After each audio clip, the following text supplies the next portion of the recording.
त्याला इंद्रपद मिळत असेल.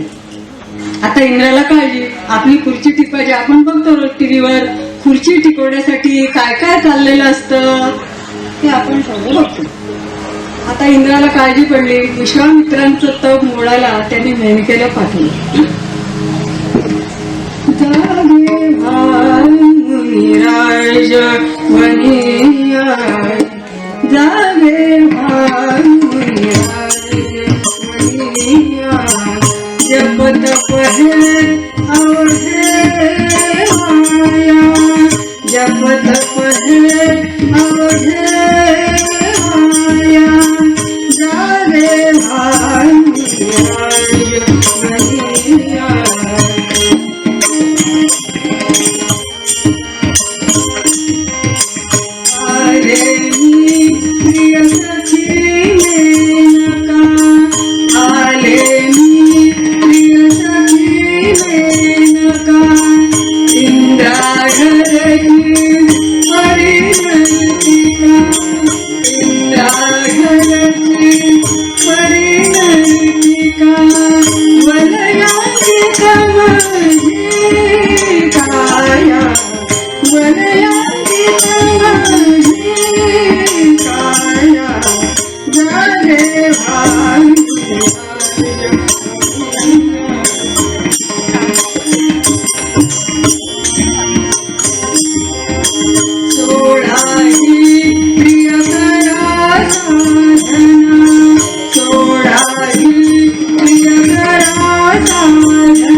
त्याच्यामुळे तुमचं काय होणार आहे हे एका पदात सांगते.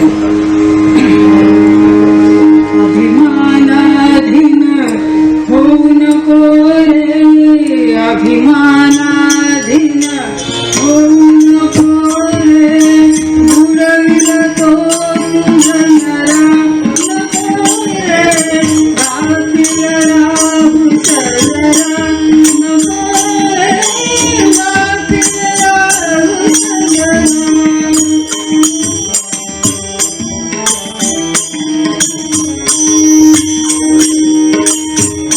अभिमानातम शत्रुन दुसरा, अभिमानातम शत्रुन दुसरा, वाटोळे हा करी प्रथमता, मानधनाने हरी प्रथमता, मानधनाने हरी.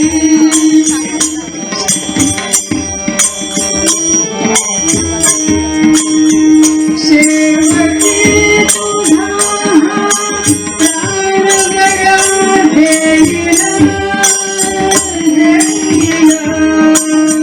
हा जगत्या निंद्य तुला ठरविला,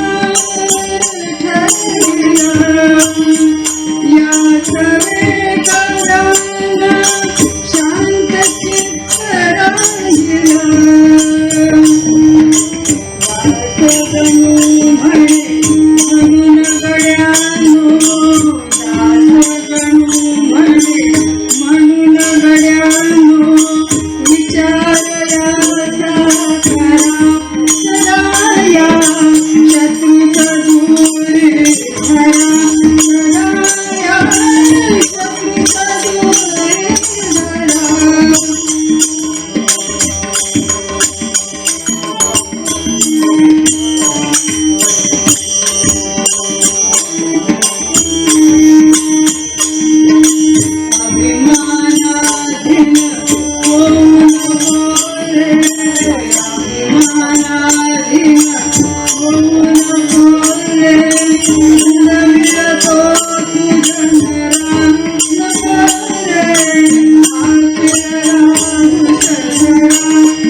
अवधूता त्रिभुवनाथ तुझी फेरी, अवधूता त्रिभुवनाथ तुझी फेरी, अवधूता त्रिभुवनाथ तुझी फेरी. ब्रह्मचारी ब्रह्मचारी दत्त ब्रह्मचारी, ब्रह्मचारी ब्रह्मचारी दत्त ब्रह्मचारी, त्रिभुवनाथ तुझी फेरी, अवधूता त्रिभुवनाथ तुझी फेरी, अवधूता त्रिभुवनाथ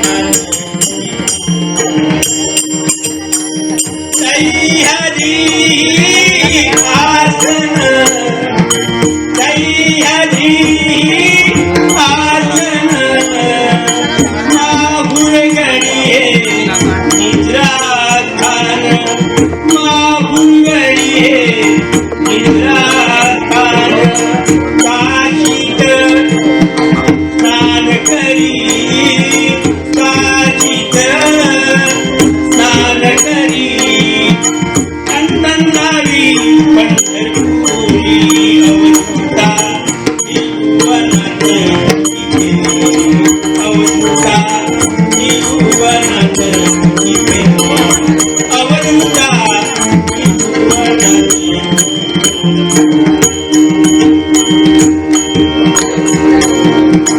कोल्हापुरी फिरे धोळी, कोल्हापुरी फिरे धोळी, भोजन करी श्रीपांचाळी, भोजन करी श्रीपांचाळी, तुळजापूर हे प्रियस्थळ, तुळजापूर हे प्रियस्थळ, समाधी तळ मेघी करी, समाधी तळ मेघी करी, अवधूता त्रिभुवनाथ तुझी फेरी, अवधूता त्रिभुवनाथ तुझी फेरी, अवधूता त्रिभुवनाथ तुझी फेरी. माणिक सद्गुरुनाथ, माणिक सद्गुरुनाथ, जगव्यापक अंतरी, जगव्यापक अंतरी, त्रिभुवनाथ तुझी फेरी, त्रिभुवनाथ तुझी फेरी, दत्त ब्रह्मचारी, अवधूता त्रिभुवनाथ तुझी फेरी, अवधूता त्रिभुवनाथ तुझी फेरी, अवधूता त्रिभुवनाथ तुझी फेरी.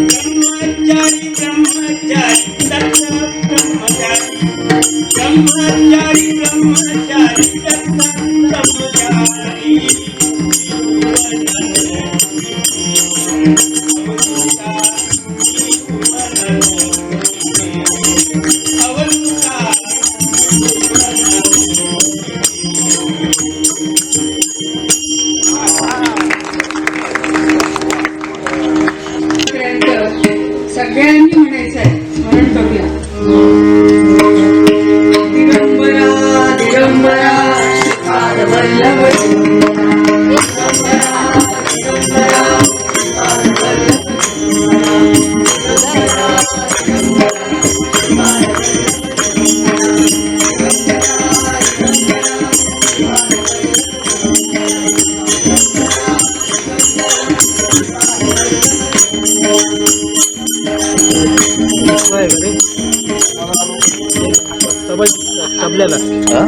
तबल्याला नाही घालत पद्धत नाही सगळं शिक्षण घेतलं पाहिजे. अभिमान आल्यानंतर आम्हाला अध्यात्मात पुढे जाता येणार नाही. बरं, हा अभिमान फक्त माणसालाच होतो का? हो नाही. एकदा देवतांना सुद्धा अभिमान झाला होता बरं का. कोण होते या देवता? लक्ष्मी, पार्वती, सावित्री. यांना कसला अभिमान झाला? पातिव्रत्याचा. तो अभिमान दूर करण्यासाठी गुरुदेव दत्तात्रेयांनी लीला केली. ती कथा दत्त जन्माच्या निमित्ताने आपण पाहणार आहोत. खरं म्हणजे जन्माची कथा एकच असते, दरवर्षी तीच सांगतो. बहुतेक सगळ्यांचं पाठ झालेलं असेल. नारद मुनी फिरत फिरत अत्रि ऋषींच्या आश्रमात आले.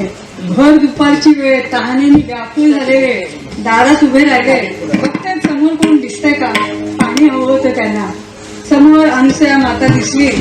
ते म्हणाले, माते, तहानेने जीव व्याकुळ झालाय, पाणी मिळेल का? अनुसया मातेने थंडगार पाणी त्यांना दिलं.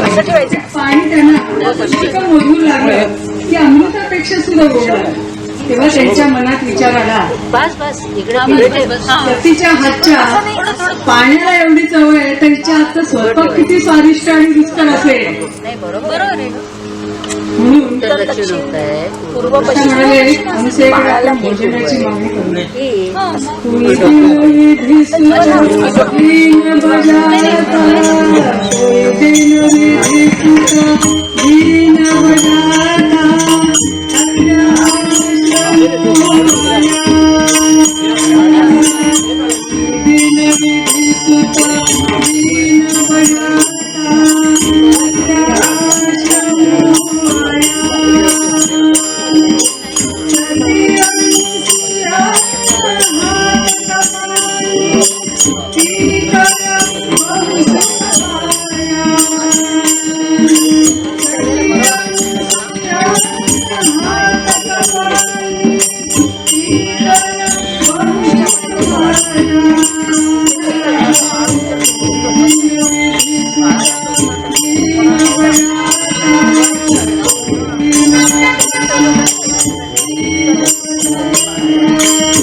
नारद मुनींनी अनुसया मातेकडे भोजनाची मागणी केली. माते, भोजन मिळेल का? ती म्हणाली, हो जरूर मिळेल. साधू महाराज आत यावं, असं नसतं व्हावं. आत्ता गरमागरम स्वयंपाक करते आणि वाढते. नारद मुनी म्हणाले, माताजी आपण वाढलो, पण आम्ही संन्यासी, आम्हाला परांना चालत नाही. मी शिदा आणून देतो, तो शिजवून द्या. बरोबर. नारद मुनी नदीवर गेले, स्नान केलं. तिथली वाळू आपल्या उपरण्यात बांधून आणली आणि ती अनुसयाच्या समोर ठेवली आणि सांगितलं, शिजवून दे. नदी तीरावरील प्रस्तर सती समणे पाक कर, शिधेने व्याकुळ म्हणून शिळा रांगोनी वाढी मज. ती पण घाबरली नाही बरं का. तिने पती चरणाचं तीर्थ त्याच्यावर शिंपडलं आणि काय झालं बघा. पती चरणोदक आणून शिंपित, पती चरणोदक आणून शिंपित, तंदूर कण बनवित दगडाचे, तंदूर कण बनवित तांदूळ वाढी, भात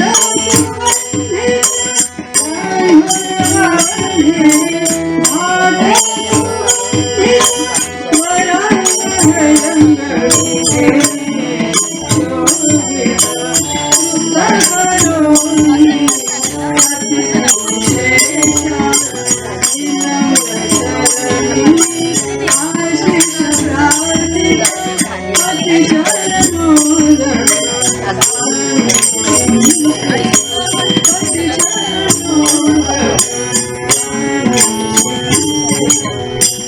काय किमया झाली बघा. त्या वाळूचे सुगंधित तांदूळ तयार झाले आणि मग त्या सुगंधित तांदूळाचा गरमागरम भात, गरमागरम वरण आणि तूप असं सुग्रास भोजन नारदांना वाढलंय.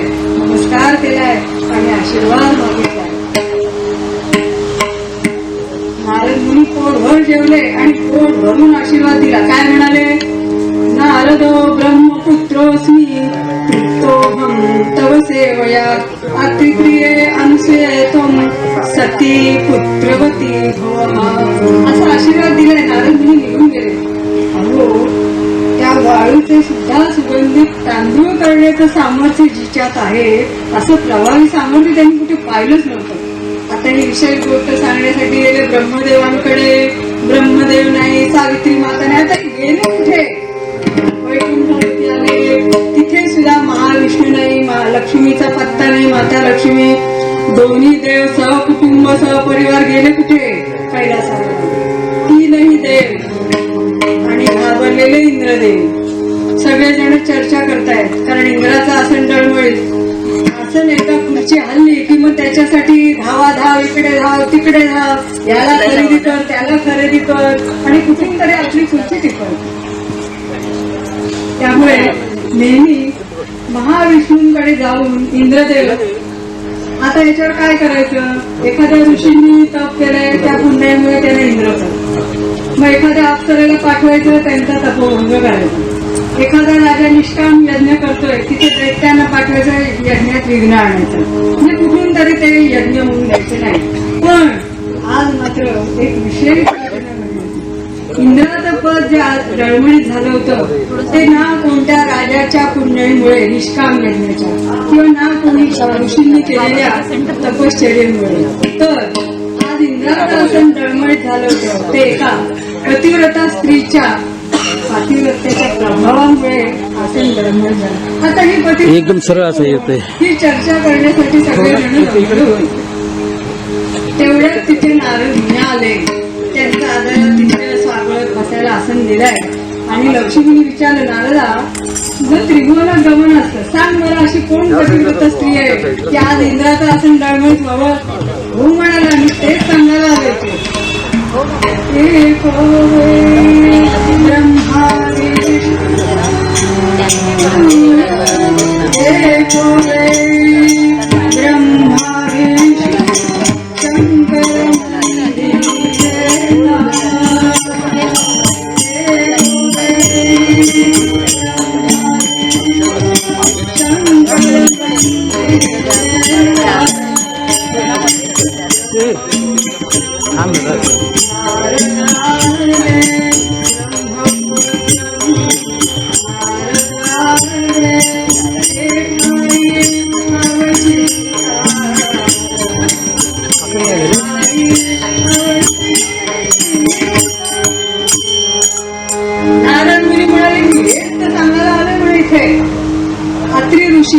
ज्यांचा आश्रम शरीर आहे, उग्र तपस्वी आत्मज्ञानी असलेल्या ऋषींची थोरवी देव सुद्धा गातात.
विश्वामध्ये देव पाहणारे आणि ब्रह्म तेजाचा प्रभाव ज्यांच्यावर आहे अशा अति ऋषींना इंद्रदेव सुद्धा वंदन करतात.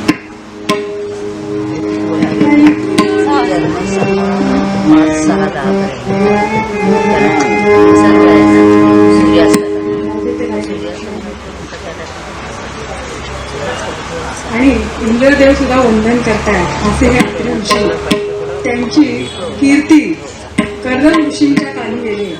त्यांनी आपली कन्या लावण्यवती असलेली अनुसूया, जिच्याजवळ कुठलीही असूया नाही, लावण्यवती असलेली अत्रि ऋषींना अर्पण केले. त्यांचा विवाह झाला. ऐकून कीर्ती ऋषींची, ऐकून कीर्ती ऋषींची, झाला कर्दम ऋषीचा आनंद, झाला कर्दम ऋषीचा आनंद.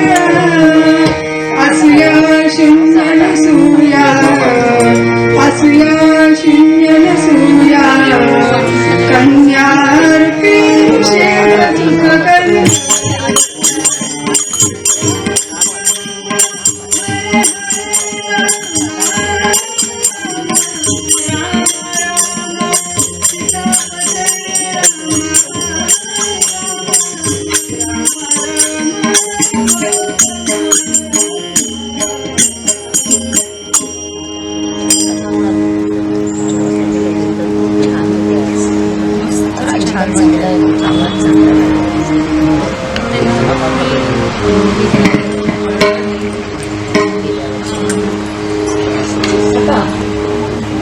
लावण्यवती असलेली अनुसूया आणि अत्रि ऋषींचा विवाह झालेला आहे. पतिनिष्ठ, पतिपरायण, पतीची सेवा म्हणजे देवाची भक्ती असं मानणारी अनुसूया माता आमची. ह्या तिच्या भक्तीमुळे सगळ्या देवता तृप्त झाल्या. पंचभूतांना धाक तिचा, सूर्य सुद्धा तिला त्रास होणार नाही अशा तऱ्हेने तिच्या आश्रमावर कळपत असे. वारा सुद्धा मंद, तिला त्रास होऊ नये. अग्नी सुद्धा शीतल झाला, तिला त्रास होऊ नये. अहो ही भूमी, धरणी माता, आश्रमाचा जेवढा परिसर